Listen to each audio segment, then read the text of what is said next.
Bonjour à tous et merci de votre présence pour cette, pour cette rencontre avec Rodrigo Garcia. Donc vous êtes auteur, metteur en scène, vous signez également les scénographies de vos spectacles. Vous dirigez le CDM depuis janvier 2014, que vous avez rebaptisé HPH, acronyme de Humain trop humain, en référence à l'ouvrage du philosophe Virginie. Nous sommes également avec Paris 3, en duplex avec Paris 3, avec Christila Vassero, que l'on ne voit plus. Christila, vous êtes maître... Bonjour Christila. Vous m'entendez?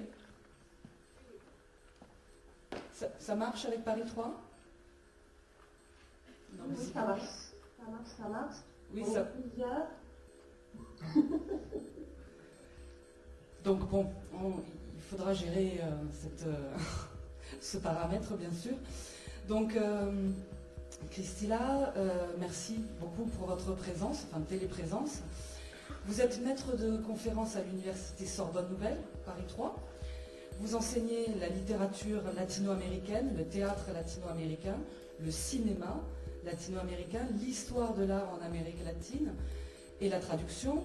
Vos recherches portent plus particulièrement sur le théâtre latino-américain et vous êtes également la traductrice des œuvres de Rodrigo Garcia et d'Angelica Lidl, c'est bien ça.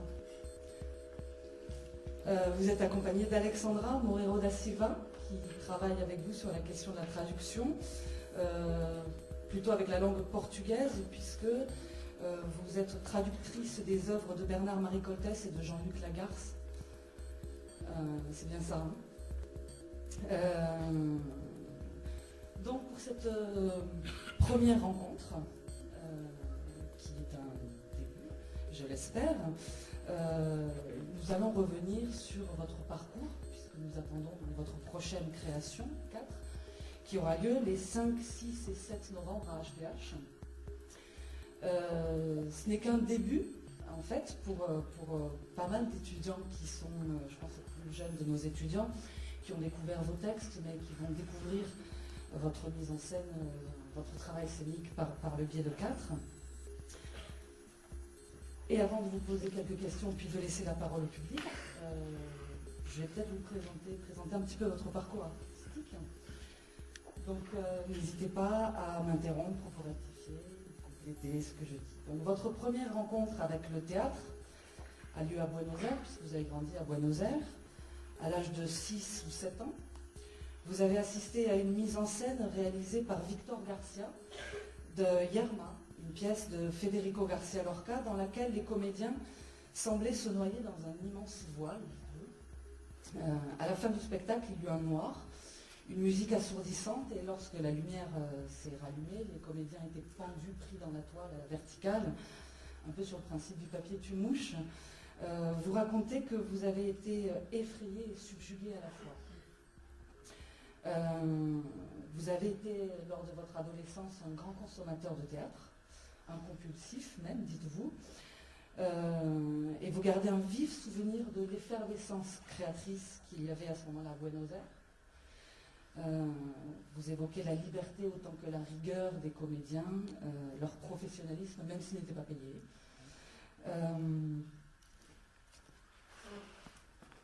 Vous décidez, lors de votre orientation professionnelle et le choix d'études, de devenir comédien. Mais les études sont coûteuses, a priori, peu rentables, dont votre père n'accepte pas de financer ces études. Vous proposez alors des études de philosophie.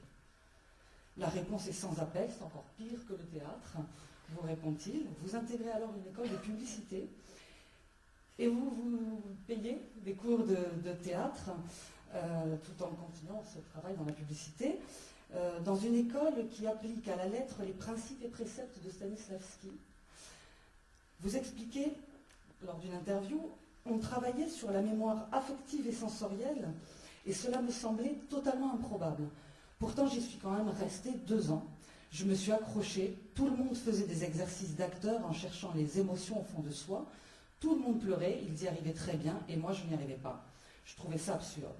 J'ai commencé à détester ce théâtre avec des émotions fausses où les gens se mettaient dans des états pas possibles. La déception est rude, vous décidez de ne plus jamais étudier le théâtre. Vous décidez de quitter l'Argentine pour l'Espagne et avant de partir, vous avez un second choc esthétique. Vous assistez au spectacle Vilopol, Vilopol de Tadeusz Kantor. Et vous parlez de ce spectacle comme une libération, la liberté de voir qu'un autre théâtre existait et qu'il ressemblait à celui que vous aviez envie de faire.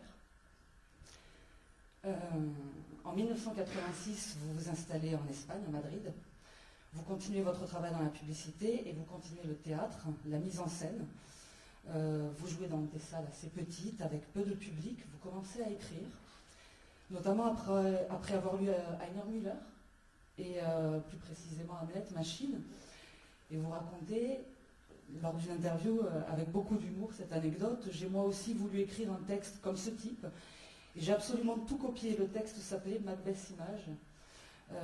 J'avais absolument tout pompé sur Müller. J'ai envoyé le texte à un de ses concours de textes dramatiques et j'ai gagné le prix. En 1989, vous fondez la compagnie Carna Sierra Teatro, qu'il faut traduire en français par boucherie, théâtre. Quelques années plus tard, dans les années 90, vous faites la rencontre de Carlos Marqueri, avec qui vous continuez à travailler aujourd'hui, puisqu'il signe encore les créations lumière de vos spectacles. Et il dirigeait à cette époque le Teatro Pradillo, que vous décrivez comme un petit lieu à Madrid qui défendait une vision radicale du théâtre autour de quelques artistes. Et c'est au Teatro Pradillo en 1999 que des membres de l'équipe du TNB de Rennes découvrent votre spectacle Conocer Gente Comer Mierda, je ne sais pas si je le prononce bien, et qu'ils vous ont invité à le représenter lors de la 5e édition du festival Mettre en scène. Et à partir de là, les invitations s'enchaînent, le festival d'Avignon, le festival d'automne à Paris. Et parmi vos créations les plus emblématiques, on peut citer Aftersun, l'histoire de Ronald, le clown de McDonald's, Jardinage humain, et Balancer mes cendres sur Mickey, Bleu saignante à point carbonisé, Mort et réincarnation en cow-boy en 2009. Cette année, vous recevez d'ailleurs le prix Europe Nouvelle Réalité Théâtrale, remis à Wrocław en Pologne, aux côtés de Guy Cassier, Pippo Del Bono, Arpad Schilling et François Tanguy. En 2011, c'est Golgotha Picnic et en 2013, Daisy, et puis bientôt à venir 4. Donc, moi, ma première question, en fait, j'aimerais revenir sur le spectacle Vilopol, Vilopol, et ce qui vous a peut-être plus particulièrement marqué dans ce spectacle. J'aimerais savoir si c'était les personnages enfermés dans une vie quotidienne qui les dépasse. Est-ce que c'était le jeu des comédiens, le traitement plastique de la scène? Bueno, merci por la presentación, très complète. Sí, quizá en la presentación falta decir una cosa importante en Argentina, y es que al mismo que todo esto ocurría en medio de bajo la presión de la dictadura militar. Voilà, il faudrait rajouter quelque chose à propos de la première partie qui se passe en Argentine, c'est que toute cette époque se passe sous la pression et au moment de la dictature militaire. Es decir, que en el teatro, digamos, claro, uno iba a buscar ciertas expresiones, la libertad que uno no tenía en el cotidiano. Évidemment, les gens allaient au théâtre, on allait au théâtre pour trouver un espace de liberté qu'on ne trouvait pas dans notre quotidien. Y cosa que escuchas y es horrible, ¿no? Porque al final uno quiere ser libre en la vida de todos los días, no en una ficción, cuando uno va a ver una ficción en el teatro, ¿no? Finalement, c'est quelque chose d'horrible parce que, en fait, la liberté, on la voudrait pour notre quotidien, et finalement, on va la chercher dans un endroit qui est consacré à la fiction. Años antes de esto, efectivamente, está el encuentro que yo tuve de niño con la obra de Víctor García, que ya comentó muy bien. Voilà, et donc en effet, bien avant, en étant encore enfant, j'ai eu cette rencontre avec l'œuvre de Víctor García, que tu as très bien décrite. Y que efectivamente como que lo guardo como uno de los recuerdos más de cómo puede ser el teatro de algo poderoso, ¿no? Voilà, et que moi je garde le souvenir que qu'est-ce que peut être le théâtre sous sa forme puissante. Bueno, también porque yo era un niño y me había dado incluso hasta miedo, ¿no? Los ruidos y ver la gente desnuda. Voilà, et aussi parce que j'étais un enfant et puis que ça m'avait même donné peur, les bruits, les gens nus sur scène. Y luego sí me habla de Cantor. Cuando vi la pieza de Cantor yo todavía vivía en Buenos Aires, Vilopol. Voilà, quand tu parles de Villepol, moi je vivais encore à Buenos Aires. Y tampoco, tampoco comprendí yo demasiado el porqué, no le busqué muchos porqués al impacto, ¿no? Simplemente con el tiempo, digamos que lo que me daba cuenta es que había una manera de hacer un teatro que no era la habitual, que yo conocía, ¿no? D'accord, donc à ce moment-là, je n'ai pas analysé exactement ce qui se passait sur scène, mais en tout cas, je me rendais compte qu'il y avait quelqu'un qui proposait quelque chose de différent de ce à quoi j'étais moi habitué sur la scène argentine. Pero quizá de todo este comentario que ha hecho sobre un poco mi biografía, ¿sí? Quizá lo más importante es el paso a España, y ahora explico por qué. Et peut-être de tout ce que tu as raconté, peut-être que le moment le plus important, c'est ce pas que j'ai sauté en allant en Espagne. Et maintenant, je vais expliquer pourquoi. Porque digamos que en todo esto, todo lo que hemos hablado de Argentina y todo esto, digamos que estamos hablando de referencias culturales, ¿no? Es decir, estamos hablando de las obras de teatro que uno fue a ver, o de los libros que leyó, de las películas que vio, y en cambio en España lo más importante que me pasa es conocer ciertas personas.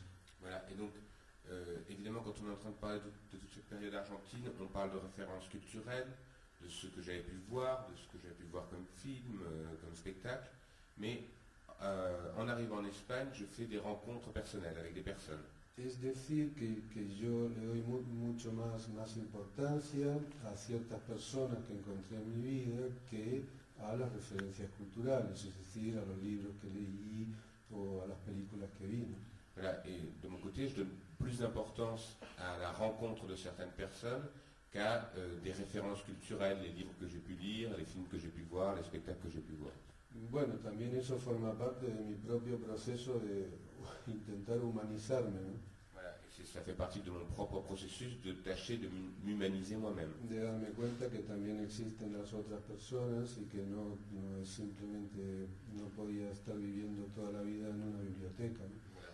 Et me rendre compte qu'il y a d'autres personnes autour de moi que je ne pourrais pas vivre toute ma vie dans une bibliothèque. Y de esas personas, que muchas de ellas me acompañan todavía en mi trabajo, que son mis compañeros de trabajo, pues aprendí sobre todo a vivir libremente, ¿no? Voilà. Et de ces personnes qui sont mes compagnons de travail, et qui pour certains d'entre eux travaillent encore avec moi, j'ai appris principalement à vivre librement. Y a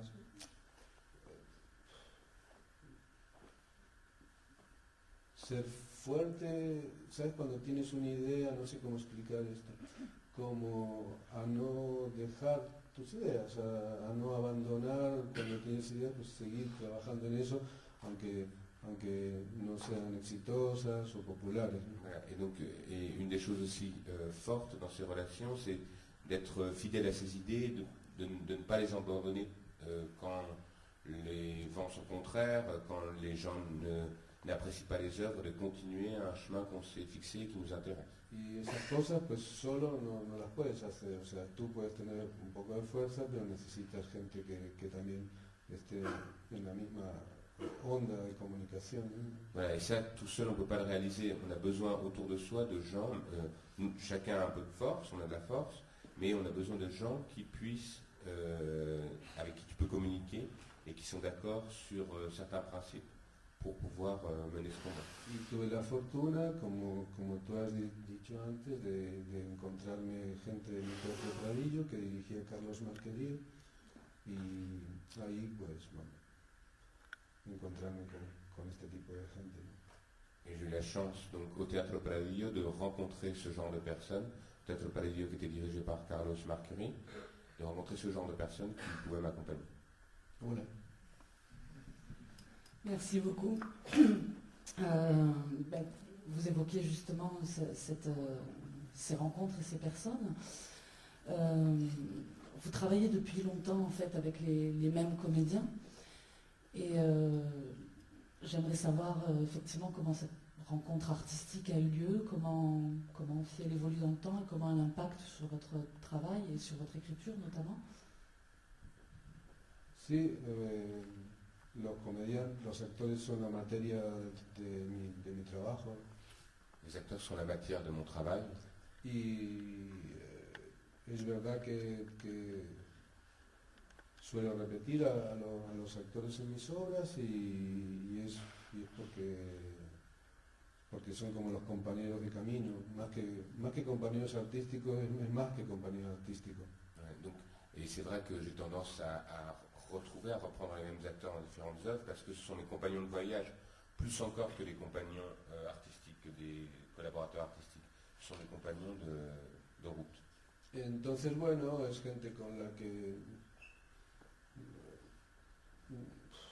pues no tienes prácticamente pudor con ellos y puedes, ¿cómo decir? Estar perdido, es decir, porque al final cada vez que trabajamos, ahora que estamos ensayando una nueva obra, consiste en estar trabajando bastante perdidos, ¿no? Entonces, bueno, no es lo mismo estar perdido con alguien que te conoce y que te comprende que estar perdido con gente que no conoce de nada, ¿no? Voilà. Et donc, ce qui est important, c'est qu'en effet, avec ces personnes, il n'y a pas de pudeur entre nous. On n'a pas peur ensemble d'être perdus et c'est pas du tout la même chose. Quand on est dans un processus de travail, bien souvent, il s'agit de se perdre et c'est pas du tout la même chose de se perdre avec quelqu'un en qui on a cette confiance-là, cette relation-là, que de se perdre avec n'importe qui. Claro, porque yo trabajo sin certezas, entonces digamos que hay personas que para hacer una obra de teatro pues aplican ciertos conocimientos o ciertas certezas, muchas son heredadas y yo trabajo sin certezas, yo cada vez que empezamos es como casi volver a empezar y esa sensación de fragilidad, pues bueno, es importante compartirla con esta gente, ¿no?, que te conoce. Voilà, donc, parce que moi je travaille sans certitude, il y a d'autres artistes qui travaillent avec des techniques ou des méthodes qui sont prêtes, dont parfois ils ont hérité, mais dans mon cas il s'agit toujours de travailler à partir de l'incertitude. Et évidemment, de cette fragilité, on a besoin d'avoir autour de soi des gens avec qui la partager. Sí, por ejemplo, puedo poner una anécdota de ayer por la noche, de ayer por la noche. Ouais, je peux donner une anecdote de la répétition d'hier soir. Yo llegué con unos textos al teatro y le digo a los actores, bueno, vamos a leer los textos, pero tendremos que encontrar una manera de leer los textos no para el público, porque no soporto más, yo no soporto más que alguien esté hablando al público. Entonces, claro, dicho eso a un desconocido no entiende nada que está diciendo, ¿no? Donc je suis arrivé hier soir avec des textes pour lire et puis je leur dis, on va essayer de lire sans le lire vers le public, sans le lire pour le public. Et là, évidemment, parce que moi je ne supporte plus qu'on parle au public. Évidemment, si tu dis ça à un acteur qui ne te comprend pas, ça peut paraître très bizarre. Entonces, bueno, fue fácil, nos pusimos así todos juntos y empezamos a hablar sin que nadie nos viese y ya está, y la escena va a ser así. Voilà, et on a commencé à parler comme ça tous ensemble, en étant sans que personne ne nous voit, et puis voilà, et puis la scène va être comme ça. Entonces, claro, algo que, bueno, que al final es fácil. En fait, ça facilite tout. Merci. Avant de revenir un petit peu sur le travail, j'aimerais aussi interroger votre rencontre avec Christila, parce que c'est quand même, et puis interroger Christila bien sûr sur cette rencontre, parce que là aussi c'est une relation à long terme, parce qu'elle a traduit la totalité de vos œuvres. Ça fait, je crois, 15 ans à peu près que vous travaillez ensemble, donc je vous interroge tous les deux sur cette rencontre et cette collaboration. Sí, puedo empezar. Sí, creo que de los momentos que más los momentos que más que me gratifican para mí suelen ser momentos de soledad más que los momentos compartidos. Voilà. Les moments que je trouve les plus gratifiants, les plus heureux, sont vraiment des moments de solitude, plutôt que des moments partagés avec les gens. Y no se contradice exactamente con lo que dije antes de la necesidad de estar con un grupo de gente. Eso es una cosa, ¿no? C'est pas en contradiction avec ce que j'ai dit auparavant, d'être accompagné par des gens en qui on a confiance. Pero digamos que al final disfruto más cuando estoy en mi casa escribiendo o un poco soñando cómo va a ser la obra. Casi disfruto más que en los momentos de ir directamente al ensayo. Voilà, donc c'est juste que je dois dire que je trouve plus de satisfaction à mes moments d'écriture ou de pensée sur le spectacle, où j'essaie d'élaborer, d'en voir les images, qu'au moment où je dois aller le répéter. Supongo que es por miedo, porque cuando estás en casa pensando, pues no hay gran compromiso con nadie, te puedes imaginar cualquier cosa y cuando llegas al ensayo tienes que concretar, vas a ver realmente si funciona o no, y entonces, claro, hay que ser más valiente para ir a ensayar. Para quedarte en casa es más fácil. Voilà. C'est certainement à cause de la peur, parce que quand on est chez soi, on n'a de compromis avec personne. Le spectacle peut être aussi merveilleux qu'on le pense. Et puis quand il faut aller à la répétition, il faut expliquer aux gens, il faut les convaincre, il faut voir si les choses qu'on a pensées peuvent marcher, ce qui n'est pas sûr. Ce qui fait que c'est quand même beaucoup plus facile de penser le spectacle chez soi. Y dentro de ese proceso, digamos, de trabajo solitario, pues aparece de pronto Priscila bastante, ¿no? Porque es la persona que, digamos, claro, al traducir el texto suele hacer interpretaciones del texto, buscar interpretaciones de las palabras que a veces ni siquiera yo las tenía tan claras, ¿no? Et dans ce processus-là, dans ce processus solitaire, en fait, Christina commence à intervenir parce que en traduisant, elle propose une interprétation de mes textes, de certains mots dont je m'étais même pas perçu qu'ils portaient ce contenu-là. Muchas veces descubro que está mal escrito, digo, pues es que está mal escrito. Souvent, je m'aperçois que c'était mal écrit de ma part. Y otras veces no, otras veces tengo que decirle a Cristina que no hay que buscarle ningún sentido a aquello y que la frase es así como puede un pintor poner dos colores juntos, ¿no? Voilà, et puis parfois, je dois lui expliquer que non, c'est pas que la phrase est pas bien, c'est que la phrase est comme ça, de la même manière qu'un peintre peut mettre deux couleurs juxtaposées. Pero yo, digamos que yo tengo recuerdos muy bonitos de los intercambios con Cristina, por mail, por ejemplo, de profundizar tanto en una frase, en una idea, y son cosas que son para mí un entretenimiento maravilloso. Donc j'ai d'excellents souvenirs de ces rencontres avec Cristina, principalement par mail, où on discute à fond d'un mot ou d'une phrase. Et c'est quelque chose qui est très très enrichissant, très divertissant pour moi. Y no sé, quizá porque prefiero las palabras que a las personas. Parce que peut-être que je préfère les mots aux personnes. Christila, peut-être quelque chose. Christila, on a perdu Paris.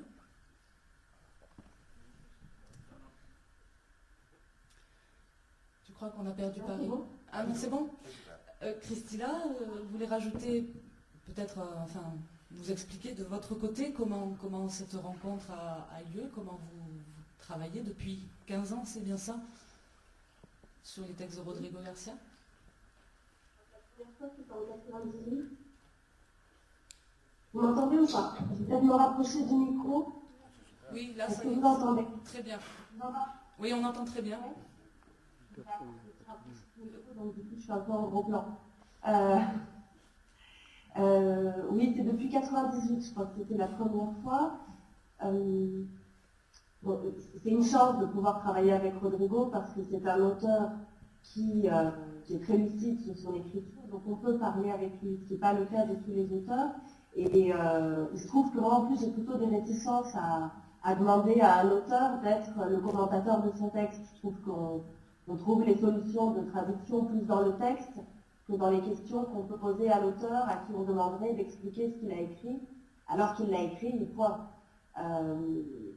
Donc, c'est vrai que ce rapport-là avec l'auteur est un peu contradictoire aussi, c'est-à-dire que de temps en temps, je suis en train de lui poser des questions, alors que les réponses, je devrais les trouver dans le texte lui-même. Mais c'est vrai que, aussi, une relation de confiance s'est installée qui permet de faire ces allers-retours, et effectivement, c'est une chance aussi d'avoir un auteur qui a un regard extrêmement lucide sur ce qu'il écrit, qui est capable parfois de dire stop, j'ai écrit ce que j'ai écrit, j'ai voulu dire ce qui est écrit, mais qui aussi par moments est capable d'aller plus loin dans l'éclairage sur ce qu'il a écrit. Et ça, c'est une chance pour le traducteur, mais en tout cas, c'est un garde-fou qui est appréciable. Merci. Rodrigo, la philosophie, c'est aussi une longue histoire. Vous vouliez faire des études de philosophie. On sent cette présence de la philosophie dans votre travail. Vous citez plusieurs philosophes, notamment Schopenhauer. Vous affirmez la référence basique et majeure qui est toujours restée essentielle pour moi, c'est Schopenhauer. C'est ma lecture fondamentale. Et j'aurais voulu savoir ce qui vous avait interpellé le plus chez lui. Bueno, no, bueno, Schopenhauer es como una especie de filósofo popular en principio, ¿no? Schopenhauer, c'est comme un espèce de philosophe populaire. Y sobre todo cuando eres joven y eres un poco nihilista, pues encuentras en Schopenhauer como un padre, ¿no? Quand tu es jeune et un peu nihiliste, tu trouves comme un père dans la lecture de Schopenhauer. Lo que pasa es que también la difusión de la obra de Schopenhauer, digamos, es como lo que se difunde o por lo que se conoce vulgarmente, ¿no? Son sus trabajos menores, ¿no? Voilà. Et ce qui est plus connu, ce qui est le plus diffusé et le plus populaire, finalement, ce sont ses œuvres mineures. Aforismos o comentarios, como más tarde va a retomar Cioran, ¿no? Voilà. Donc des aphorismes, des commentaires, comme plus tard travaillera sur le même format sur un. Pero yo me interesaba más por la otra parte de Schopenhauer, ¿no? Por la filosofía más seria de Schopenhauer. Voilà. Et moi, je m'intéressais à la philosophie plus sérieuse de Schopenhauer. Por los tratados, bueno, que escribía sobre el libre albedrío. Les traités sur le libre arbitre. Por supuesto, la obra importante suya, ¿no? El mundo como voluntad y representación. Voilà, et le monde comme volonté et représentation, c'est ces textes-là qui m'intéressent. Y luego es una referencia que muchas veces aparece en mi texto, casi como para darle a los textos un tono de comedia, ¿no? Voilà, et donc c'est une référence qui apparaît dans mes textes presque pour leur donner une tonalité comique. Empecé a jugar con la figura de Schopenhauer dentro de mi obra como contraste a cosas que yo iba tomando de la cultura popular, es decir, que me gustaba mucho mezclar a Schopenhauer con Diego Maradona en un texto, voilà, ¿no? C'était presque une technique pour mélanger Schopenhauer, cette référence, avec des éléments beaucoup plus populaires. Par exemple, opposer Schopenhauer a Diego Armando Maradona. Y después también, porque era un filósofo que le gustaba mucho a Jorge Luis Borges, y cuando yo era adolescente me gustaba mucho Jorge Luis Borges, entonces era como por mímesis, ¿no? Voilà, c'était un philosophe qui plaisait énormément à Jorge Luis Borges, et moi quand j'étais jeune, j'étais un grand fan de Jorge Luis Borges, donc c'était une manière aussi mimétique de travailler. Y sí, pienso que hay cosas así, una carga un poco esa visión un poco oscura de la vida que puede estar en Schopenhauer, que sí que en mi obra ha empezado a aparecer, pero con humor, ¿no? Voilà. Et qui a en effet cette vision pessimiste ou obscure qu'on trouve chez Schopenhauer apparaît également dans mon œuvre, mais avec de l'humour. Que Schopenhauer también tenía humor, mucho. Et Schopenhauer en avait aussi beaucoup. Oui, c'est vrai que Schopenhauer ne manquait pas d'humour. J'aimerais revenir sur justement la volonté, le monde comme volonté, comme représentation de Schopenhauer. Sur la question de la volonté, parce que j'ai l'impression, outre l'humour et la référence à Schopenhauer, que c'est quand même quelque chose qui habite un petit peu votre travail.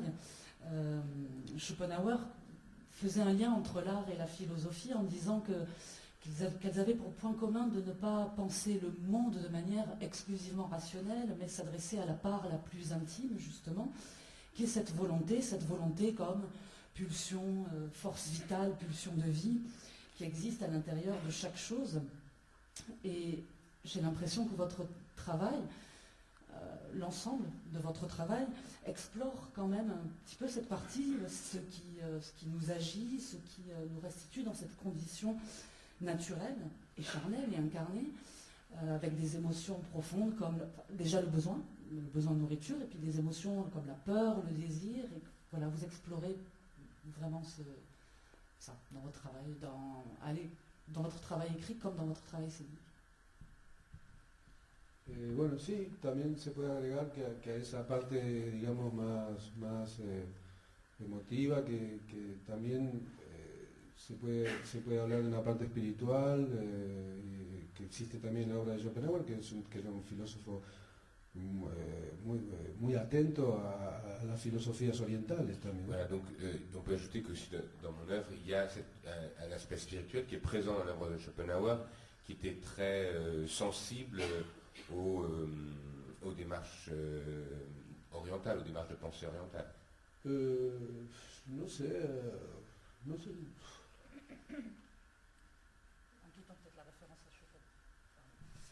En quittant peut-être la référence à Schopenhauer, mais vraiment cette histoire de volonté, par exemple, et de ce qui peut nous agir, de ces émotions profondes, qui sont assez récurrentes, plus que des thèmes, par exemple.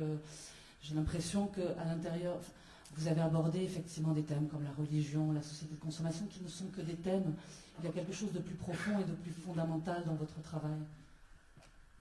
Sí, sobre todo el asunto de la voluntad, de la voluntad como motor, yo lo veo, me gusta como cernirlo simplemente al mero hecho de hacer las obras, ¿no?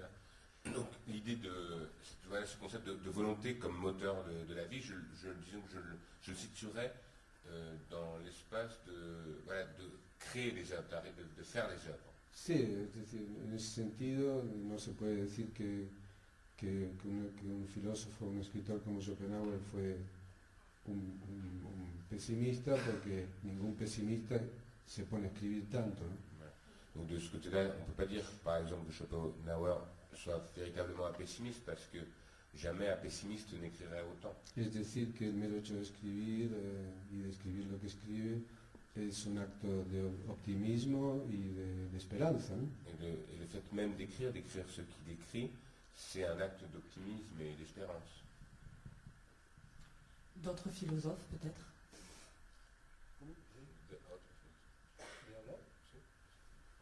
D'autres références? Je citais Schopenhauer, mais je n'ai pas envie de vous limiter à Schopenhauer. Je pense à Nietzsche notamment, puisque HTH a cette référence à Nietzsche. No, más importante, mucho más importante que Schopenhauer para mí es Heidegger. Et bien plus important que Schopenhauer, pour moi, c'est la philosophie de Heidegger. Sobre todo por las invenciones lingüísticas. Surtout pour ses inventions linguistiques. Como para encontrar, como para profundizar en el ser, él se encuentra que tiene que reinventar un lenguaje, que el lenguaje que uno tiene no es suficiente. Comment, pour arriver à approfondir la question de l'être humain, de soi-même, il faut réinventer le langage, parce que le langage tel qu'il existe n'est pas suffisant. Entonces, sí, yo si tengo que hablar de una lectura para disfrutar, realmente para disfrutar, sin duda Heidegger. Ouais, si je dois parler d'une lecture vraiment du plaisir de lire la philosophie, sans aucun doute Heidegger. Y que también te ayuda como escritor, porque como escritor de ficción, quiero decir yo, ¿no? Como escritor de ficción estás todo el día intentando resolver problemas formales, y en Heidegger hay muchas pistas que te ayudan. Voilà, et donc, mais je parle aussi comme auteur de théâtre, puis auteur de fiction, parce que tu es tout le temps chaque jour en train d'essayer de résoudre des problèmes formels, et en ça, je trouve une aide précieuse chez Heidegger. La fiction, justement. Donc vous proposez un théâtre, bien sûr, où la fiction est importante, est au centre. Et à l'intérieur de ça, il y a des moments qu'on pourrait qualifier de performatifs. Ce sont justement ces moments, vous parliez du langage, ce sont ces moments où les comédiens quittent le langage et font l'expérience d'un contact brut avec la matière, la peinture, la nourriture. On a vu ça l'an dernier par exemple dans Golgotha Picnic, dans Les Balancer mes cendres sur Mickey, mais dans les pièces antérieures aussi. Ces moments où on quitte le langage pour cette expérience, ce sont des moments c'est une forme de catharsis, des moments de libération. Bueno, son los materiales que fui encontrando con el tiempo. Voilà, ce sont les matériaux que j'ai trouvés au fur et à mesure du temps. Ahora, por ejemplo, que estamos haciendo esta nueva pieza, que estamos haciendo las repeticiones de 4, claro, en mi imaginación es que estamos haciendo una obra completamente distinta a lo que hemos hecho antes. Sin embargo, veo materia por materia, escena por escena, y es lo mismo que he hecho siempre.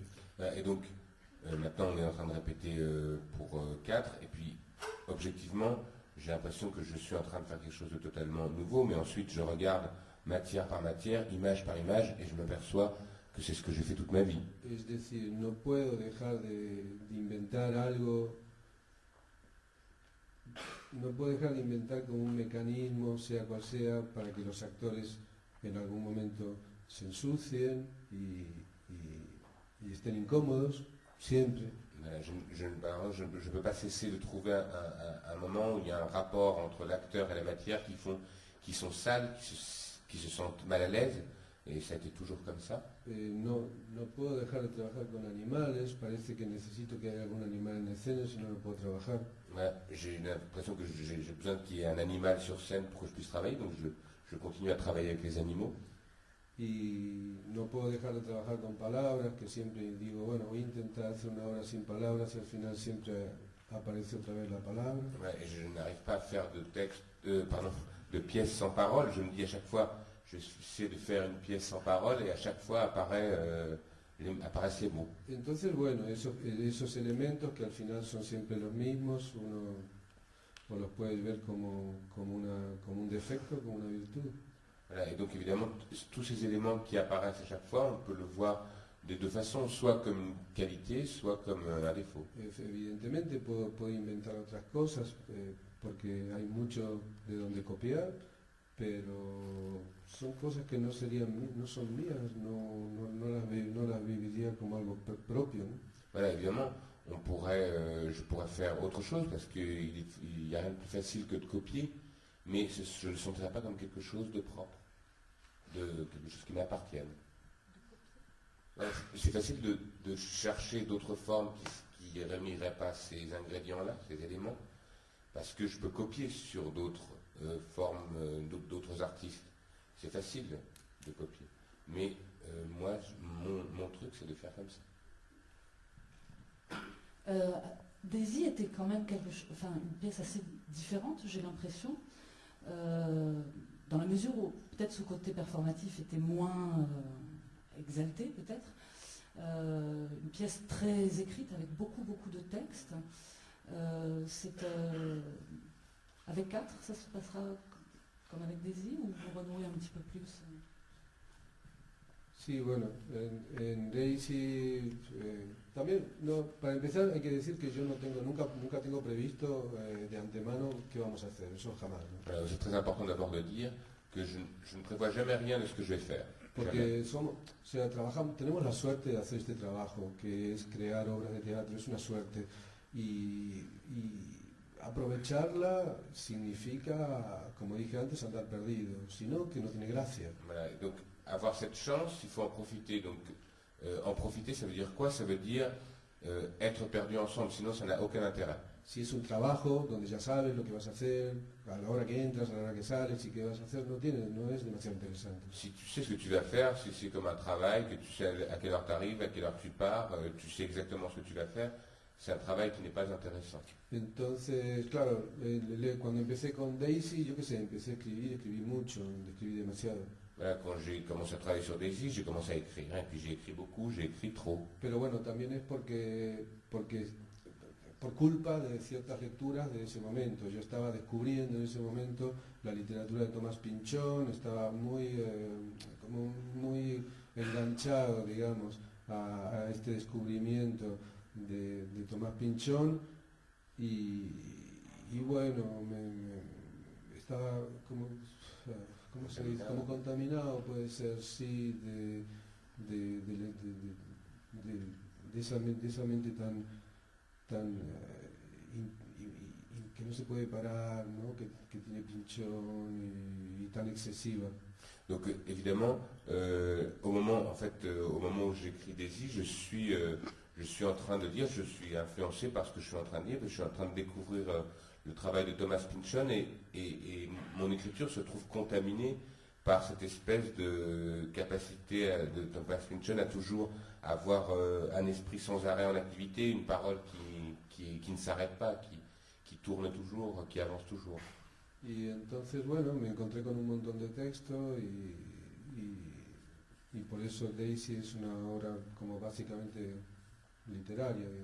Et donc évidemment, après avoir fait ce travail d'écriture, je me suis trouvé dans le travail de mise en scène face à tous ces textes-là. Et donc c'est peut-être pour ça que Daisy est une œuvre que je pourrais qualifier de littéraire. Y a partir de la decepción que me provoca, pues comienzo a trabajar en cuatro, pero este proceso de decepción es igual en todas las obras, es decir, terminas una obra, acabas evidentemente decepcionado, defraudado y gracias a eso comienzas a pensar en la próxima, ¿no? como contestando à l'intérieur. Voilà. Et donc, à partir de cette déception, parce que ça se passe toujours comme ça, il y a une forme de déception après avoir créé l'œuvre, il y a toujours on est déçu, on est trahi par soi-même, et c'est une dynamique qui nous amène à travailler la prochaine œuvre comme une forme de réponse à l'intérieur. Claro, yo pienso que como creador, digamos, si tu obra te gusta, debe ser peligroso. Yo no lo sé, no lo he experimentado nunca porque nunca me ha gustado una obra mía. Pero debe ser peligroso que te guste tu obra, porque entonces, ¿cómo sigues? Ouais, comme créateur, c'est vrai que ça doit être dangereux. Moi, ça m'est jamais arrivé. J'ai jamais aimé une œuvre que j'ai faite. Mais ça doit être dangereux de vraiment d'admirer une œuvre qu'on a faite soi-même, parce que sinon, comment tu continues à travailler? Entonces, con cuatro, bueno, empecé con otros puntos de partida, sin literatura. El texto lo escribí hace muy poco tiempo y hemos trabajado de repente con sonidos o movimientos. Ouais, donc, pour 4, je suis vraiment pas parti, je suis parti d'une réflexion, mais pas parti de texte véritablement. Et donc on a beaucoup travaillé, les textes sont arrivés relativement récemment. On a beaucoup travaillé à partir de sons, à partir de mouvements. Voilà. Merci.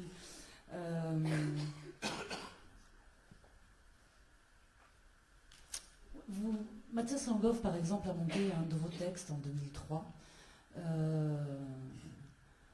Vous venez de dire on n'aime pas forcément son travail, sinon effectivement il n'y a pas de raison d'avancer, d'en faire un autre et d'y répondre. Je sais que vous n'intervenez pas en tant qu'auteur sur le travail de mise en scène d'un autre, vous êtes simple spectateur. Comment vous entendez vos propres textes quand ils sont travaillés par d'autres et comment vous les redécouvrez?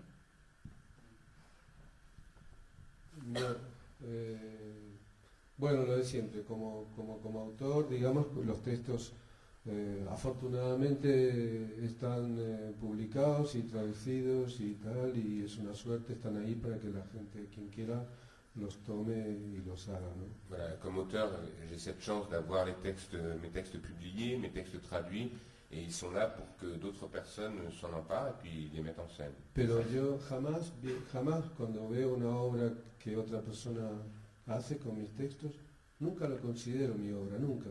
Voilà, et donc jamais, quand je vois une de mes pièces qui est montée par quelqu'un d'autre, je considère que c'est mon œuvre, jamais.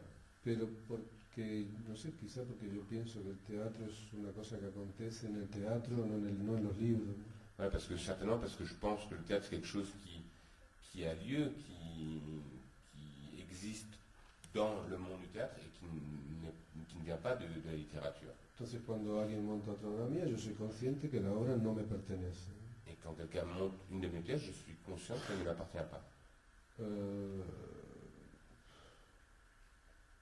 Por otro lado, es como una relación, son como, no voy a decir esquizofrénicas, son como dos cosas muy claras para mí, la preocupación por urdir el texto, por trabajar el material como un escritor, y luego el asunto de ponerlo en escena con mi compañía, ¿no? con mi gente. Voilà, ce sont deux choses que je considère qui sont presque de l'ordre de la schizophrénie. D'un côté, le fait d'écrire ce texte, de le forger, de le préciser, et puis d'un autre côté, le travail de la mise en scène avec mes compagnons, avec les acteurs. Yo ahora personalmente, no sé, pienso que los textos míos son...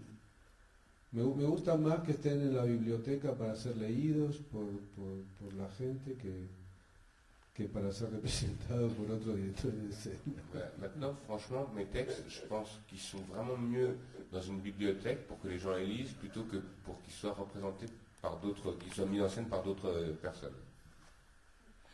Merci.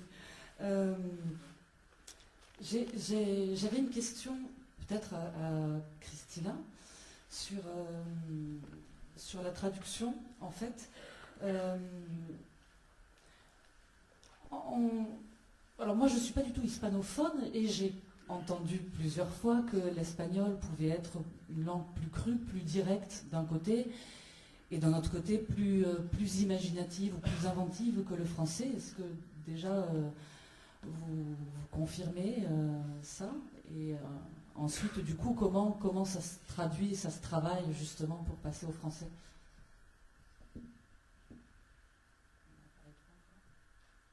Christina?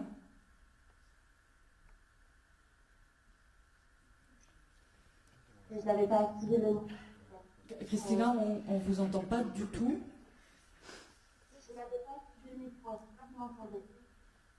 Ça y est. Vous m'entendez pas? Si, ça y est. Oui. Non, je ne suis pas exactement d'accord avec ça, avec l'idée que le français serait une langue moins imaginative que l'espagnol. Elle obéit à d'autres règles grammaticales, syntactiques. Peut-être y a-t-il une plus grande rigidité dans la façon de normer le français que l'espagnol, mais je ne crois pas que le français soit moins inventif que l'espagnol. Ça serait presque un aveu d'échec avant de commencer à travailler pour moi que de me dire que je travaille avec une langue qui est plus pauvre ou moins inventive. En revanche, la traduction, c'est une forme d'écriture sous la contrainte que n'a pas l'auteur. Donc j'ai plusieurs contraintes peut-être. L'une qui est celle de ma langue, la langue dans laquelle je traduis, qui est le français. Donc ce sont des contraintes qui ne sont pas les mêmes que les contraintes propres à l'espagnol. Donc s'ajoute à l'organisation de la langue espagnole les contraintes qui sont propres au français. Et j'ai une deuxième contrainte qui est ce qu'a écrit l'auteur. C'est-à-dire que si l'écriture de Rodrigo est une écriture en totale liberté, en tout cas, lui s'arrange avec ses contraintes, mais on ne les lui impose pas de l'extérieur, et moi je ne le pense pas. Moi en tout cas, j'ai cette contrainte qui m'est imposée, qui est qu'il y a un texte original. Je n'ai pas le droit d'écrire ce que je veux, de la traduction. Donc il y a cette double contrainte, celle qui est propre à la langue française et celle qui est propre à la traduction. Sur l'inventivité, oui, c'est vrai qu'il m'est arrivé d'être confrontée à des exemples, à des termes, qui m'ont posé problème au moment de la traduction parce qu'il y avait des déclinaisons possibles, des utilisations possibles en espagnol que je ne retrouvais pas en français. Je sais pas. Un exemple qui me vient à l'esprit, c'est un des premiers textes de Rodrigo que j'ai traduit, qui m'a posé problème dès le titre, qui était la pièce de théâtre Todos vosotros sois unos hijos de puta, que j'ai traduit en français littéralement par Vous êtes tous des fils de pute. Je trouvais que la traduction n'était pas évidente de traduire Hijos de puta par fils de pute parce qu'il y a en espagnol toute une série de déclinaisons à partir de ce terme-là qui n'existe pas en français. Hijo de puta, hija. D'accord, hijo de puta, fils de pute. Ensuite, en espagnol, on va trouver hija de puta, hijo de la gran puta. Des tas de choses qui n'existent pas en français. Alors, oui, peut-être que le français est plus carré ou moins inventif dans certains domaines. Peut-être que je me risque un peu trop en disant ça, que je voudrais approfondir la réflexion là-dessus. De toute façon, la traduction des insultes et de tout ce qui relève de la langue quotidienne, populaire, est extrêmement compliquée. Mais partir du principe que le français est moins inventif que l'espagnol me gêne un peu personnellement. La langue française, c'est ce avec quoi je travaille, et je trouve qu'on peut la travailler.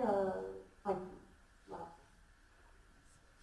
Sí, yo quería también, porque está bien la pregunta, esta reflexión me gusta, que al final no hay una lengua, digamos, más que como herramienta es mejor para imaginar, para la imaginación o no, digamos, es un problema del escritor, no es un problema de la lengua. Il n'y a aucune langue qui puisse être plus imaginative que l'autre. C'est fondamentalement un problème de l'écrivain, de l'auteur, plus que de la langue. Cuando la gente te dice, no, es que tú escribes así de directo porque tú eres español, no, yo escribo así de directo porque yo soy valiente.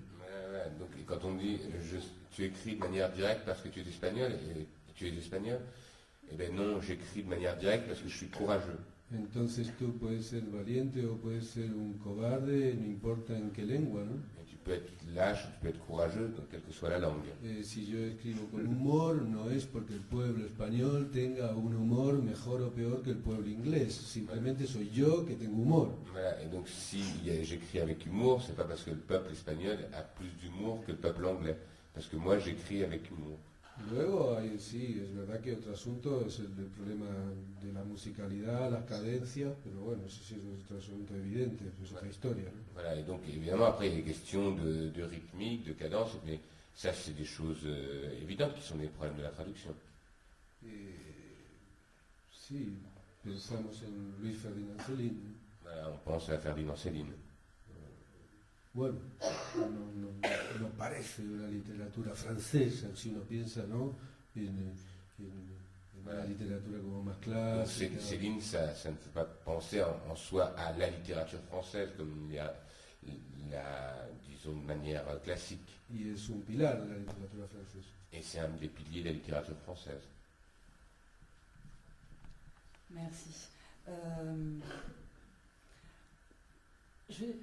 Vous faites vraiment partie des artistes emblématiques de la scène internationale.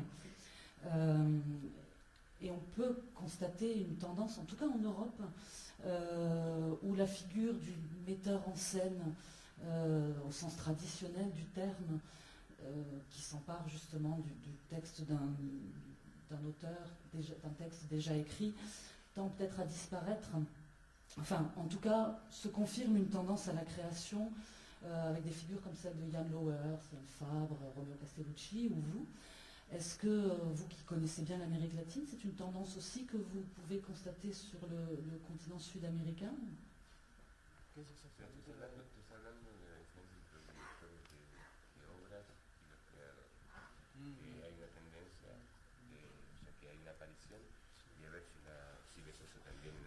Bueno, no, son preguntas más para un historiador del teatro, para un conocedor, que no es mi caso, ¿no? Ouais, c'est plutôt des questions à un historien du théâtre, à un connaisseur, ce qui n'est pas mon cas.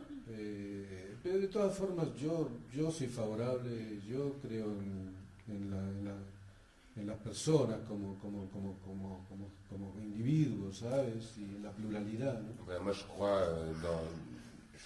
dans les gens, je crois dans les personnes, dans les individualités, et je crois à la pluralité. Por ejemplo, está bien, tú nombras la gente que ha nombrado, ¿no? Pero no dejan de ser casos excepcionales. C'est bien, tu nommes un certain nombre de gens, mais ce sont des cas exceptionnels. Normalmente el teatro es tomar una obra escrita y ponerla en escena, ¿no? Normalement, le théâtre, c'est prendre une œuvre qui est écrite et la mettre en scène. Afortunadamente están esas excepciones para que no sea siempre lo mismo, ¿no?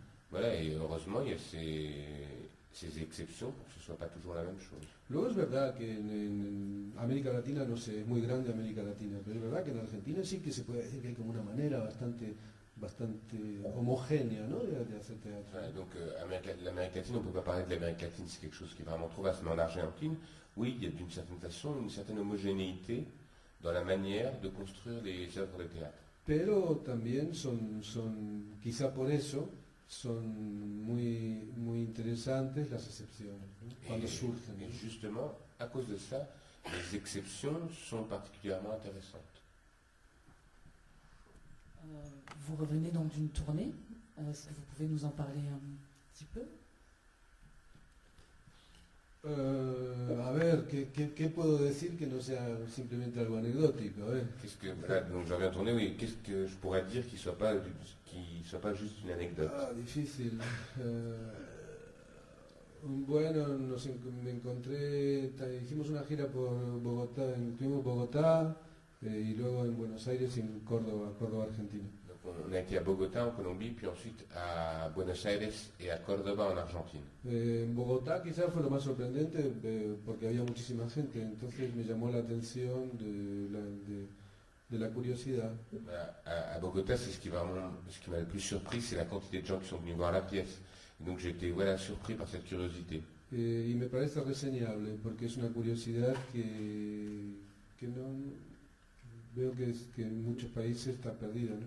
Ouais, et il faut le remarquer, c'est remarquable parce que c'est une curiosité que je sens que dans d'autres pays a été complètement perdue. En Espagne, par exemple, ¿no? Con respecto al teatro, me refiero al teatro, ¿no? Je parle par rapport à la curiosité vers le théâtre, envers le théâtre. Entonces, bueno, quizá eso fue lo más reseñable de la experiencia en Colombia. Voilà, c'est peut-être ce qui a été le plus remarquable de mon expérience en Colombie. Y un público cultivado y crítico, además había un público muy universitario. Estábamos en un teatro dentro de una universidad, entonces había mucho universitario. Voilà, et donc un public très critique et très cultivé. C'était un théâtre qui était à l'intérieur d'une université, donc il y avait un grand public, un public universitaire important.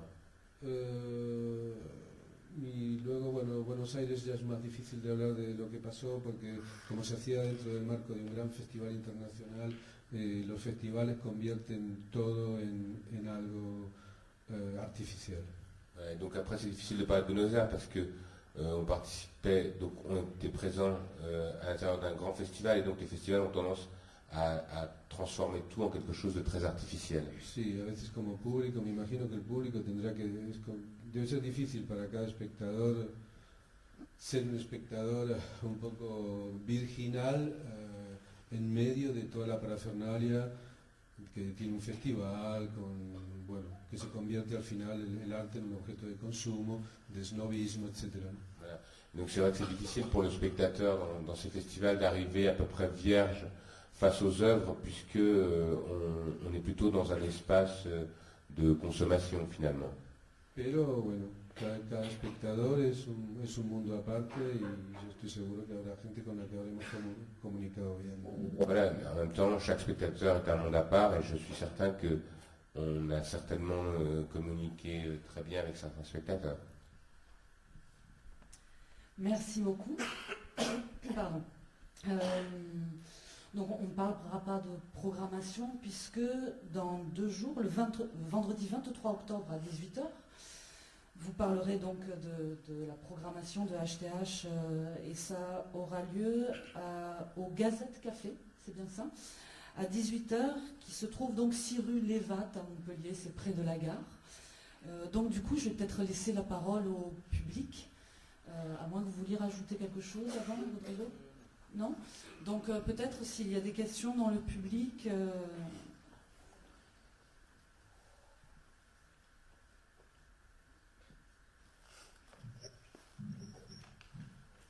Ou du côté de Paris, peut-être?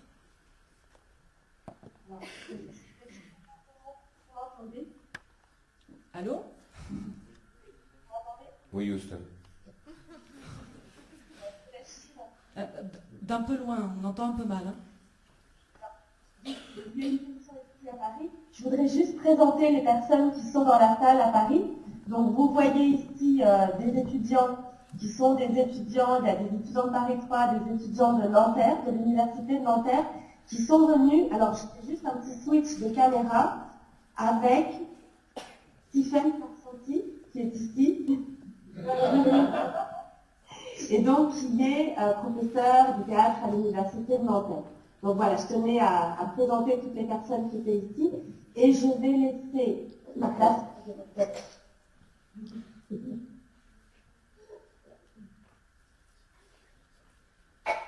Allez.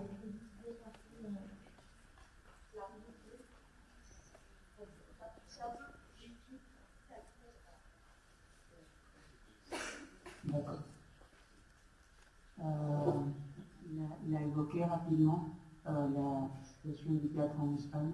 Et moi, je suis espagnol, je voudrais bien savoir qu'est-ce qu'il pense de la situation du théâtre en Espagne, économiquement, créativement, par rapport au public. Parce qu'il a parlé voilà, peu de curiosité du public espagnol, peut-être. Donc, qu'est-ce qu'il pense comment ça se passe aujourd'hui en Espagne. Et après, peut-être d'un autre côté, qu'est-ce qu'il poursuit dans ces nouveaux projets à Montpellier, et surtout par rapport à la création de cette troupe, parce que on a remarqué aussi qu'il s'agit surtout des gens avec qui il avait travaillé. Est-ce qu'il pense qu'une troupe qui puisse exister au-delà de son projet de sa présence à Montpellier, ou c'est, je ne sais pas, surtout par rapport à cette idée de troupe, comment il envisage ça.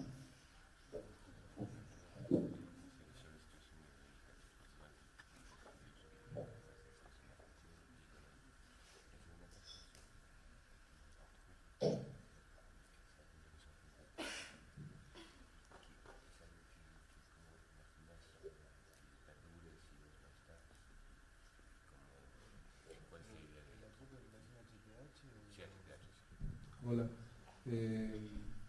Bueno.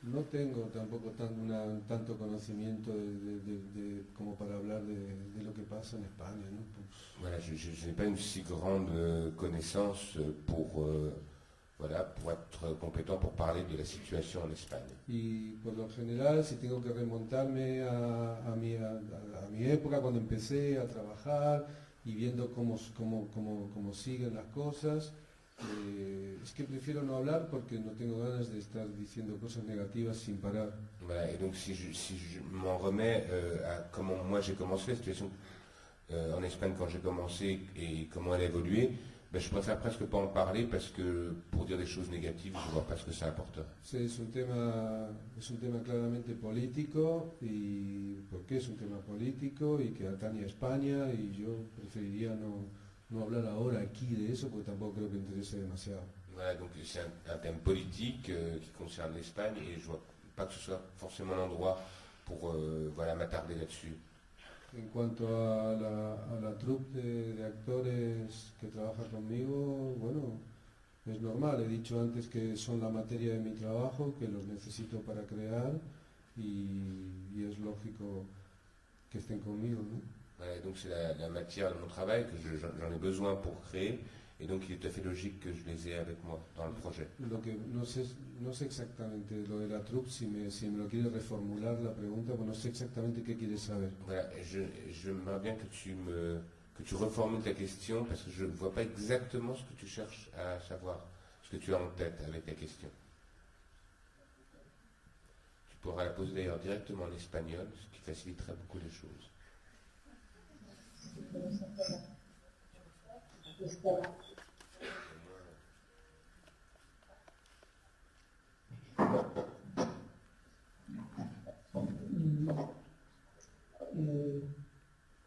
Cuando hablo de troupe, me refiero sobre todo a otros países en los que existen troupes que se encuentran de forma permanente en los teatros y que trabajan de forma permanente en diferentes espectáculos durante un tiempo prolongado. Bueno, vemos que, por ejemplo, en Francia hay una tendencia a trabajar sobre todo en forma de programas festivales en los que hay bueno, pues espectáculos que pasan de forma en un periodo corto de tiempo, lo que hace que bueno, pues no haya realmente un grupo de actores permanente en el teatro que pueda trabajar de forma prolongada en un espacio concreto.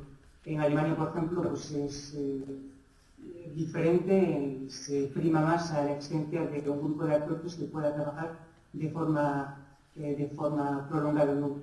Así que sería esa mi pregunta, porque la idea de CUP no es muy usual aquí en España, por ejemplo, tampoco. Es que la idea sería de hacer algo como esto, a crear algo de este tipo, o simplemente es una cuestión de, son actores que trabajan con usted y una vez que se marchará de Montpellier, desaparecerá. O es la idea de crear algo como lo que usted dice. Donc je traduis rapidement la question, c'était simplement pour poser la question en effet de la permanence artistique, et en particulier des acteurs, c'est-à-dire que aussi bien en Allemagne il existe des troupes permanentes dans les théâtres, ce qui permet une continuité dans la création. En France on est plus dans une dynamique de festival et de tournée, et donc on n'a pas cette possibilité de travailler sur le long terme avec une troupe d'acteurs. Vale, no, para mí la respuesta es clara. La clave es que no importa el sistema de cada lugar, no importa cuál sea el sistema, lo importante es que tú te busques tu propio sistema, las cosas que tú necesitas. Voilà, donc le problème, c'est, pour moi, la réponse est très claire. Le problème n'est pas le système de chaque pays ou de chaque lieu, c'est toi, tu dois trouver l'endroit et les conditions pour faire le travail que tu dois faire. Quien necesite trabajar con una troupe permanente que lo haga, y quien necesite encontrarse con actores diferentes y performers diferentes cada obra, pues que lo haga, ¿no? Que celui qui a besoin d'une troupe permanente et de travailler tout le temps avec les mêmes acteurs le fasse, et celui qui a besoin de changer, de travailler avec des performeurs ou des acteurs différents à chaque fois, qu'il le fasse. Claro, lo que estoy diciendo es, estoy defendiendo, estoy poniendo por encima lo artístico que el sistema productivo, ¿no? Voilà, ce que je fais, c'est défendre ou mettre au-dessus la question artistique que le système de production. Después, ¿qué va a pasar con la troupe nuestra concretamente en el teatro? Es un enigma. A mí me encantaría que la troupe creciese. Voilà. Qu'est-ce qui va se passer dans la troupe, en particulier dans notre théâtre? Eh bien, évidemment, moi, ce que j'aimerais, c'est que la troupe puisse grandir. Sí, incorporar evidentemente actores de otras nacionalidades, franceses de cualquier lado, me encantaría. Donc, notamment inclure ou faire entrer les acteurs d'autres pays, en particulier de France et d'ailleurs, ça évidemment j'adorerais.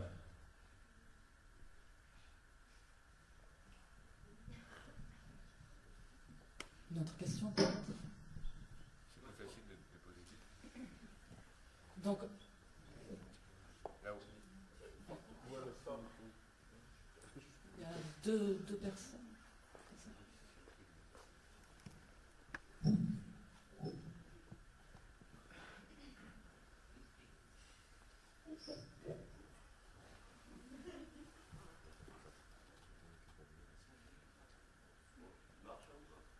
Non.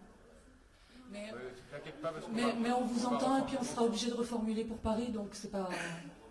Oui, oui, oui.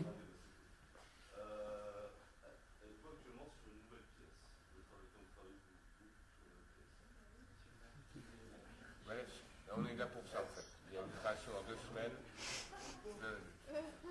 En fait, la question qui était reposée, c'est celle du travail sur la prochaine création.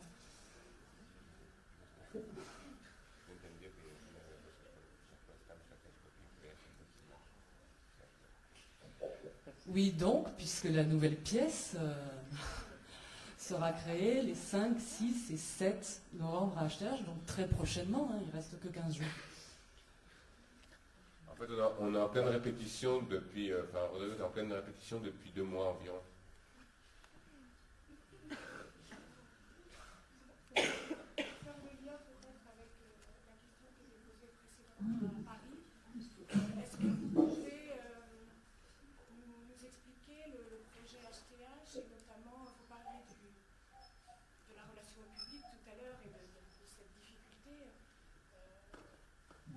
Travail de création, votre travail de direction de théâtre, c'est-à-dire qu'est-ce que vous attendez ce lieu, de ces interactions possibles, peut-être autres que sur le lieu de la scène. Je répète la question pour Paris. Donc la question porte sur le lieu, sur le CDN, sur HTH, sur la direction, sur les attentes du coup de Rodrigo envers le public et les possibilités de ce lieu en fait pour la création en règle générale.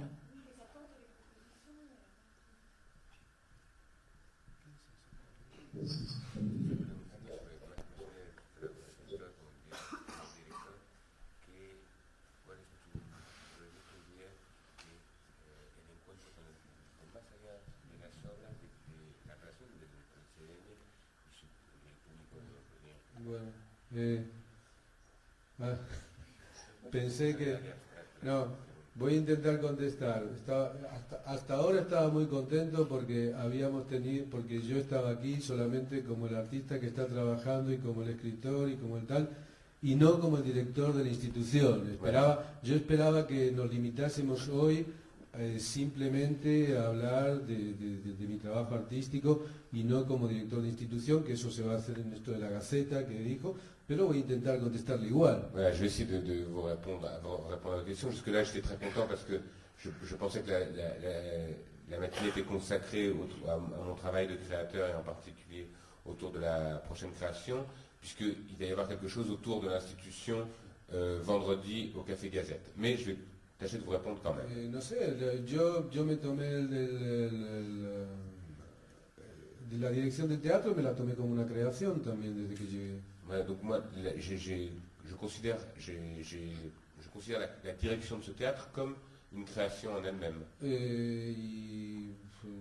Luego, ¿qué te puedo decir? Lo que te puede decir cualquier director de cualquier teatro, que lo que hace es para encontrarse con el público, si no, ¿para qué, no? Ouais, je peux te dire exactement ce que te dirait n'importe quel directeur de n'importe quel théâtre, c'est que on fait ce qu'on fait pour rencontrer le public. Después, sí es verdad que lo que hacemos nosotros es bastante particular, porque es totalmente contemporáneo y porque es un mix de artes que no todo es exactamente teatro y evidentemente es un proyecto muy peculiar. Voilà, donc, évidemment, notre projet, il est singulier, c'est-à-dire qu'on voit des choses qu'on ne voit pas ailleurs, il est très contemporain, il traverse différentes formes d'art bien au-delà des limites de ce qu'on appelle le théâtre, et donc ça, évidemment, ça fait notre singularité. Y pensar que es eso lo que le proponemos eso al público, pues a mí me llena de felicidad. Et donc, savoir que c'est cette chose-là qu'on propose au public, moi, ça me remplit de joie.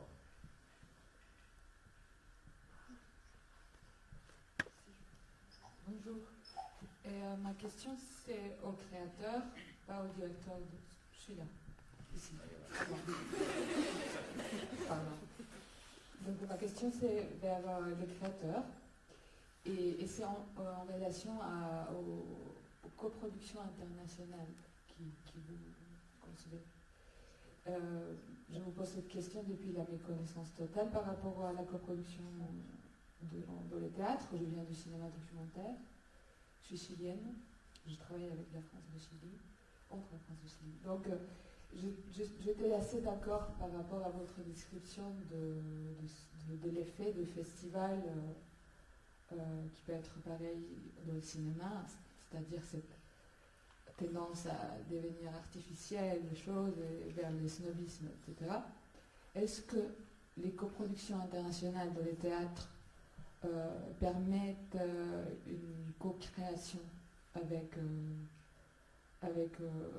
des équipes d'ailleurs qui vous contactez, qui travaillent avec vous, ou ça tomberait encore une fois sur une tendance utilitaire et artificieuse de travailler?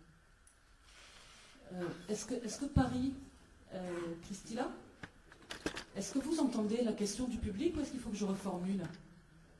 Je n'entends pas très bien ici.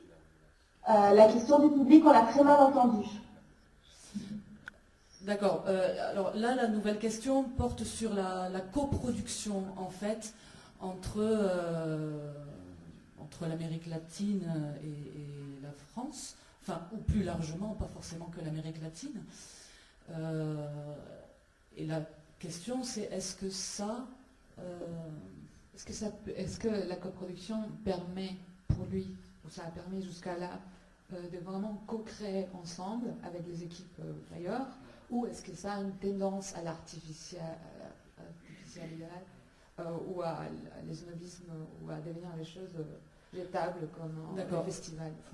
Donc en fait la question porte sur les coproductions et sur est-ce qu'une coproduction internationale favorise une véritable création, ou est-ce que c'est juste un snobisme, ou une stratégie une stratégie en fait, hein,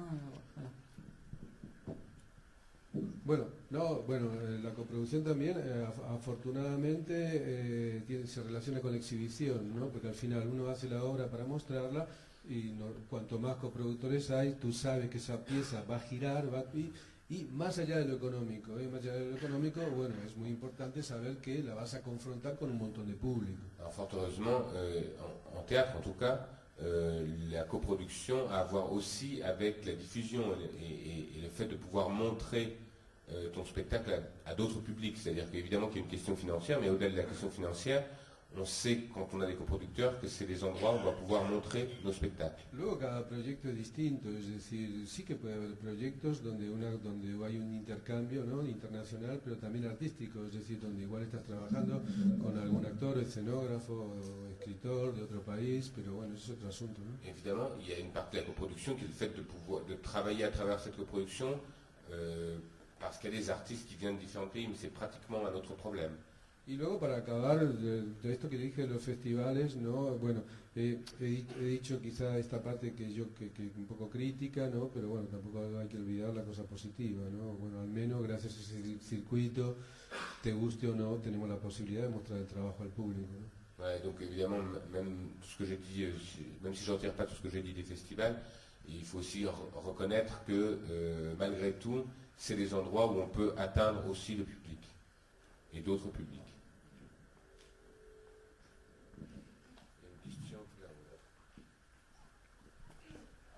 Nous aussi, nous aurons une question après. D'accord. Alors, Donc on prend ici, après on vous la passe la main. Non, mais vous m'entendez? Oui, oui. Oui, On peut voir que dans vos représentations, il y a quand même les goûts des comédiens, des spectateurs, mais aussi du théâtre et de l'art qui sont vraiment poussés jusqu'au bout. Et j'aimerais savoir si vous avez des limites, et si oui, lesquelles, et jusqu'où vous pourrez aller. alors je reformule pour Paris. La question qui est posée porte sur les limites. Donc le travail de Rodrigo caractérisé par les limites, l'exploration des limites du corps du comédien, de l'art.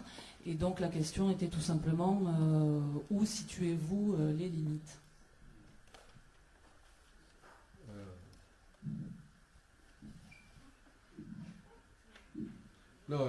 No, los límites siempre tienen que ser tu propia capacidad o incapacidad, ¿no? Eso. Les limites sont toujours ta propre capacité ou incapacité.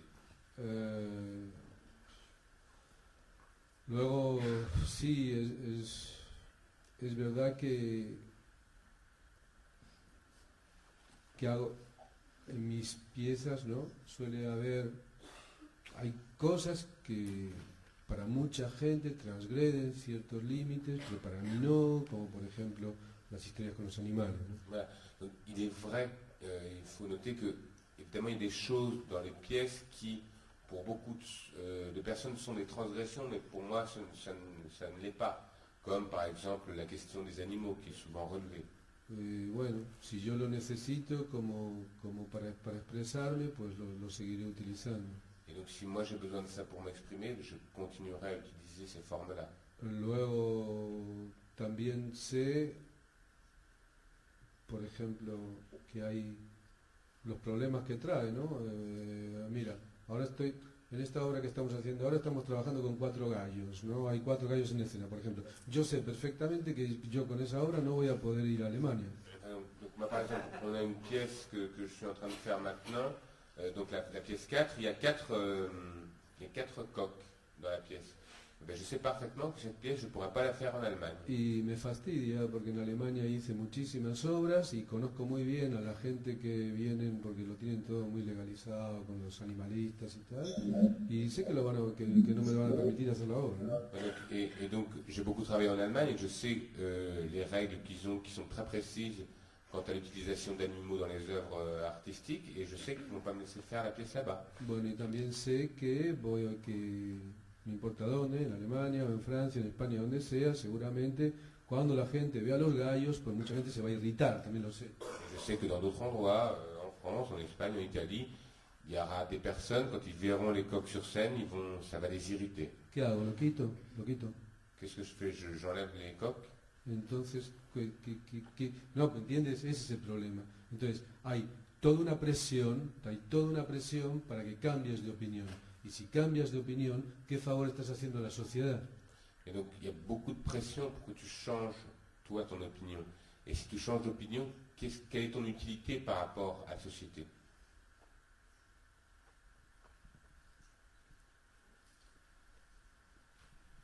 Il y avait une question à Paris, c'est bien ça, Christina? Je change la caméra.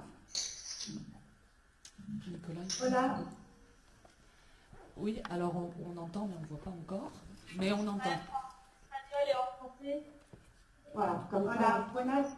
Mi pregunta, Rodrigo, es sobre el lenguaje y su elección de no hablar el francés cuando usted trabaja aquí. Y entonces, mi pregunta es saber si es una voluntad, una resistencia de usted de no hablar francés. Donc, la question c'est, je voulais savoir, puisque vous avez la coutume de ne pas parler en français alors que vous dirigez un théâtre français, est-ce que c'est un acte de résistance de ne pas parler français? A mí, bueno, me encantaría, no, pero me encantaría decirle que es un acto de resistencia y que es un asunto ético y tal, pero no es verdad, me hablo fatal. Y tal, pero no es verdad, me hablo fatal. J'adorerais te dire que c'est une question éthique. Hablo fatal. J'adorerais te dire que c'est une question éthique.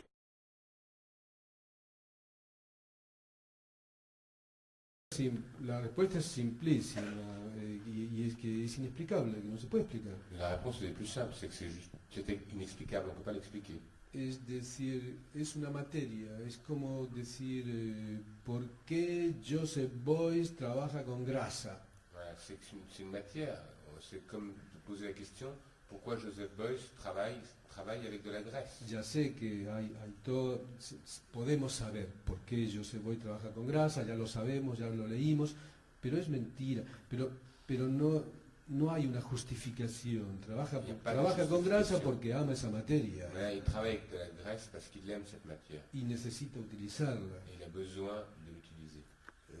Lo mismo me pasa con los animales. Sí, claro, podemos estar inventando y aquí media hora, ¿por qué? Si queremos. On peut être ici pendant une demi-heure à inventer pourquoi j'utilise les animaux. Porque los animales existen igual que existe el hombre. Parce que les animaux existent comme l'homme existe. Porque el animal es incontrolable, no sé lo que va a hacer y me gusta tener en escena momentos, cosas peligrosas que no sé lo que va a pasar. Parce que l'animal est incontrôlable et on ne sait pas ce qu'il va faire et que j'aime avoir des choses incontrôlables sur le plateau. Porque generan por su sola presencia una tensión escénica. Parce que par leur seule présence, les animaux génèrent une présence scénique. Porque el hombre y el animal están ligados desde que el hombre es hombre. Parce que l'homme et l'animal sont liés depuis que l'homme est homme. Pero todo eso son a posteriori. Mais ça, c'est des réflexions a posteriori. Yo jamás pienso en eso antes de decir quiero poner un bogavante, un nomás. Moi, je ne pense jamais à ça avant de dire je veux mettre ici un homard. Y tampoco me corresponde eso, porque entonces soy yo mismo que estoy anulando un montón de sentidos, de significaciones que podría tener. Et c'est pas non plus ma tâche, parce que sinon je suis en train d'annuler plein de choses et plein de signifiants que cette chose que je mets en place pourrait avoir. Il y a une question à Paris, c'est bien ça? Vous m'entendez? Oui, ça y est. Vous m'entendez là? Ouais. Oui, ça y est, on entend bien. Je suis allée voir et balancer mes cendres sur Mickey au théâtre de la commune. Et je vais aller voir 4, enfin, je ne sais pas comment ça se dit, aux Amandiers. Et donc j'aimerais savoir en quoi il s'inscrit dans la continuité de ce spectacle dont je parle, de balancer mes cendres sur Mickey, si ça n'a rien à voir. Donc voilà, par rapport à votre travail, comment vous êtes positionné par rapport à celui-là, voilà.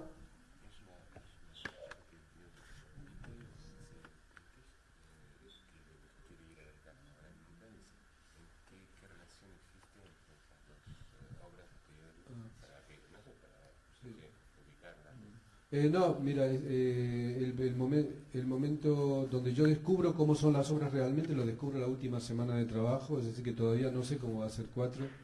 Le moment où je découvre vraiment ce que va être l'œuvre, c'est vraiment dans la dernière semaine de travail, donc je ne sais pas encore ce que va être, à quoi va ressembler 4. Porque claro, mi forma de trabajar es por acumulación de materiales y luego el momento de cómo se dice, cómo los estructuro viene al final, entonces no puedo hablarle de la obra. Voilà, donc je ne peux pas te parler de l'œuvre parce que mon travail consiste en une accumulation de matériaux et ensuite comment je les assemble, comment je les structure, c'est quelque chose qui arrive en partie au dernier moment et donc je ne peux pas parler de l'œuvre maintenant.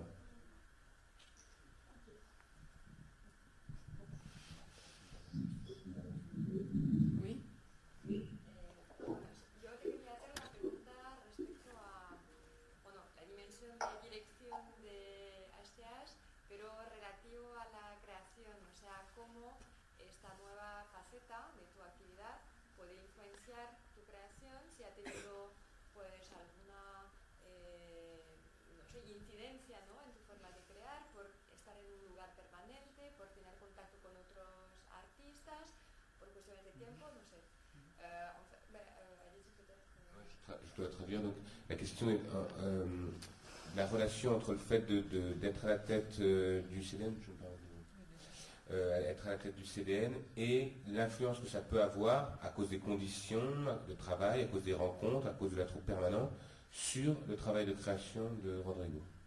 Bueno, en realidad el trabajo es un poco parecido que cuando iba a trabajar allá antes a producir a cualquier otro centro dramático. Iba con mi compañía a Rennes, a tal, y se parece bastante. En fait, ça ressemble pas mal à ce qui m'arrivait avant quand j'arrivais avec ma compagnie à Rennes ou à Annecy et ça ressemble beaucoup à ça finalement. Lo que tiene de positivo es que trabajando en la creación, pues es otra manera de relacionarnos entre nosotros, entre los mismos trabajadores del teatro, ¿no? Digamos que cuando estamos haciendo el proyecto del teatro, tenemos una manera de relacionarnos.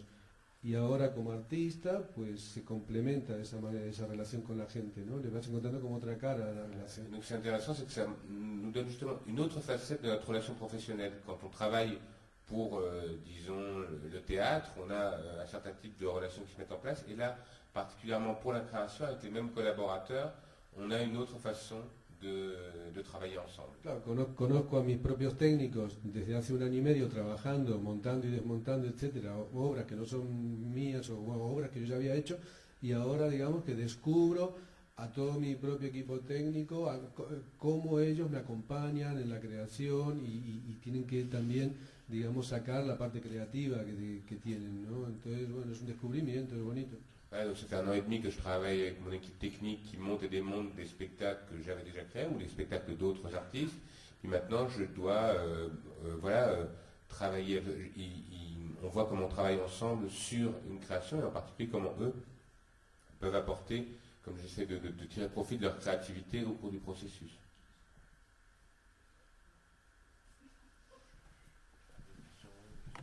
Si vous dites que vous ne savez pas pourquoi vous travaillez exactement avec les animaux, mais que ça correspond vraiment à une nécessité en fait pour vous, même si vous pouvez apporter des explications en cherchant, le choix, des animaux que vous utilisez dans les spectacles est pensé, est conscient. Et je voulais savoir du coup par rapport à l'affiche, parce que là on l'a devant, comment l'affiche s'est construite et pourquoi vous avez choisi le poulet, enfin le coq, et pourquoi 4, est-ce que 4 fait référence aux super-héros américains, pourquoi le poulet, pourquoi les baskets? Si vous pouvez nous donner, comme vous avez fait dans la publicité, si ça a été pensé ou bien si s'il y a aussi une part de mystère que vous ne voulez pas révéler. Voilà. Si vous pouvez vraiment l'expliquer et en quoi elle dit quelque chose de ce spectacle dont vous ne connaissez pas encore la finalité, quoi. Alors la question porte sur le titre et le choix du titre et de l'affiche.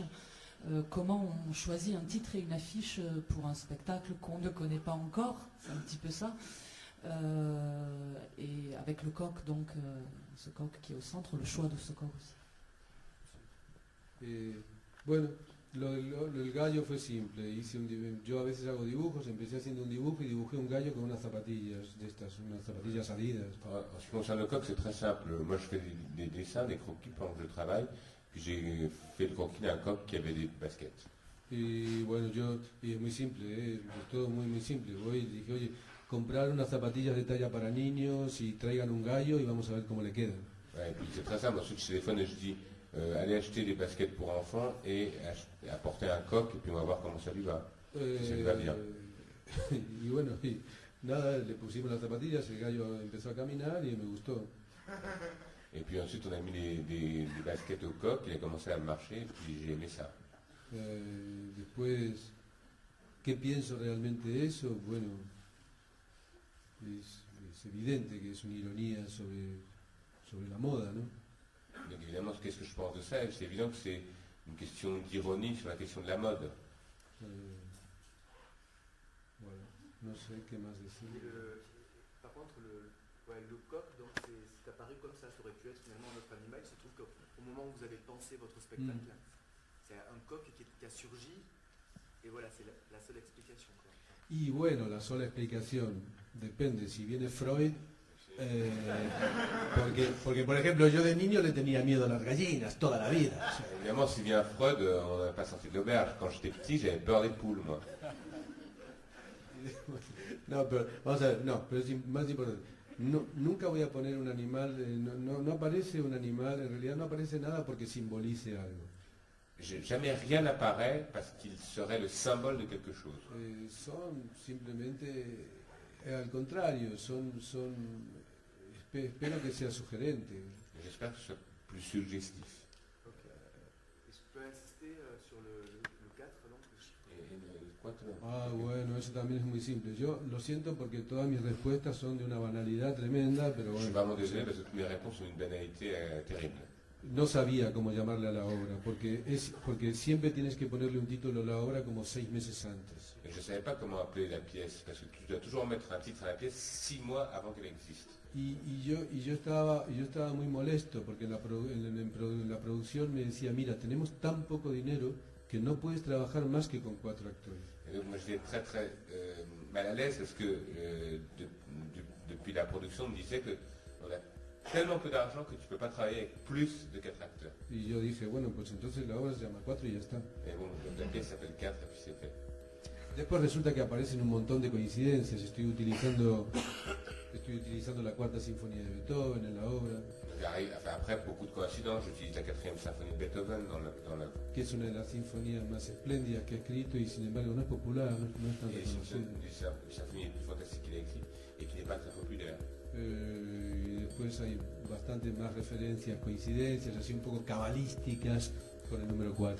Et donc il y a aussi des références de l'ordre de la Kabbale à l'intérieur de la construction de l'œuvre.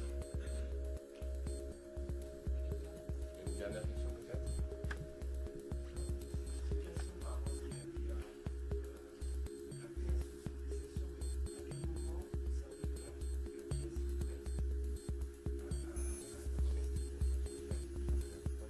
Alors la question en fait revient sur le sentiment de déception après un spectacle et la personne qui pose la question se demandait à quel moment en fait on sait exactement que la pièce est prête et finie. Bueno, afortunadamente hay siempre un día para estrenarlo que está fijado en el calendario, porque yo pienso que si no fuese por eso, creo que ningún artista estrenaría jamás una obra. Heureusement, il y a une date qui est prévue pour la première